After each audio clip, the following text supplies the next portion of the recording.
কি শুনেছেন?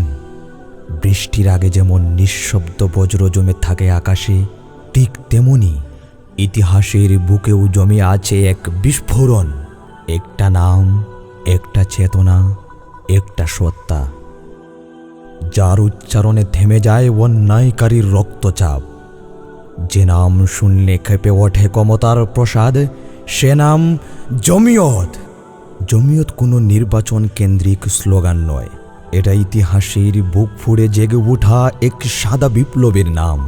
এটা সেই কাফেলা যাদের রাত জেগে কাদা ত্যাগের গল্প আমরা পাঠ্য বই খুঁজি না, কিন্তু যাদের সজল দুয়া শুনি আসমানও থমকে দাঁড়ায়।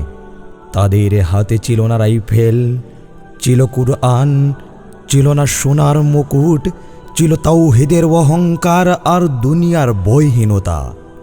তাদের ইতিহাস নেই ফেসবুকের পাতায়, তাদের ইতিহাস খোদাই করা আছে কারাগারের দেয়ালে, রিমান্ড রুমের নীরবতায়, হাজতের কাঠগড়ায় লেখা কান্না ভেজা জবানবন্দিতে। তারা বক্তা নয়, তারা উম্মতের কান্না। তারা স্লোগান নয়, তারা দুয়ার জলরঙ্গে আঁকা এক স্বপ্নের নাম। তারা মঞ্চে চিৎকার করে না, তারা মাটির নিচে থেকেও জাতিকে জাগিয়ে তোলে। আজকের প্রজন্ম জানে না এই নামের পেছনে কত কান্না, কত রক্ত, কত নিঃস্ব চোখের জল মিশে আছে।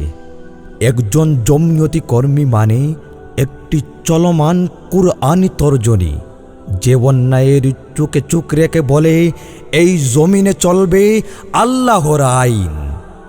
ওহে তরুণ ভাই, তুমি যদি নেতা হতে চাও তবে জমিয়তের কাতারে দাঁড়িও না, কারণ এখানে নেতা হয় না, এখানে জন্ম হয় নেতৃত্বের। তুমি যদি হেডলাইন হতে চাও তবে জমিয়ত তোমার জায়গা নয়, কারণ জমিয়ত নিজেই এক হেডলাইন। যে হেডলাইন লেখা হয় নিঃশব্দ আত্মত্যাগে।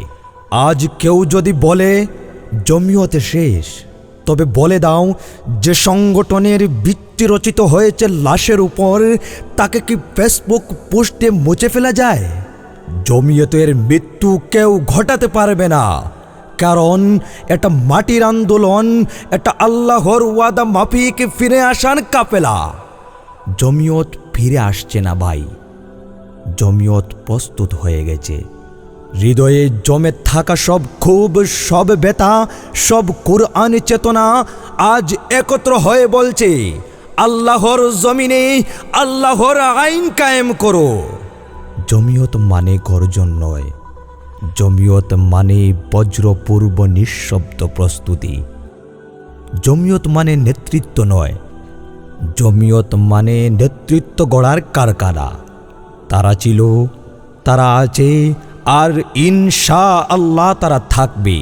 প্রতিটি অন্যায়, প্রতিটি জুলুম, প্রতিটি বিভক্তির বিরুদ্ধে এক অবিচল আত্মত্যাগের নাম জমিয়ত। জমিয়ত জেগে উঠেছে, পথে নেমেছে এবং এবার থামবে না।